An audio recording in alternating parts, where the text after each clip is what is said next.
नमस्कार मित्रांनो, आज आपण बोलणार आहोत योगा आणि हेल्दी फूड याबद्दल.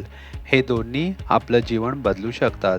योगा म्हणजे फक्त आसन नाही, तर शरीर, मन आणि श्वास यांचं संतुलन आहे. पण हे संतुलन टिकून राहण्यासाठी हेल्दी फूड खूप महत्त्वाचं आहे. जेव्हा आपण फळभाज्या, ड्राय फ्रुट्स, मिलेट्स आणि प्रोटीनयुक्त अन्न खातो, तेव्हा शरीराला नैसर्गिक ऊर्जा मिळते आणि हीच ऊर्जा आपल्याला योगामध्ये जास्त फोकस, स्ट्रेंथ आणि फ्लेक्झिबिलिटी देते. दररोज 10 ते 15 मिनिटे योगासने करा आणि त्याबरोबर सकाळी हलकं पौष्टिक खाणं घ्या. जसे फळं, सॅलड, डिटॉक्स ड्रिंक आणि sprout. Yoga plus healthy food is equal to energy, शांतता आणि फिट शरीर. आपलं आरोग्य हेच आपलं खऱ्या अर्थाने धन आहे.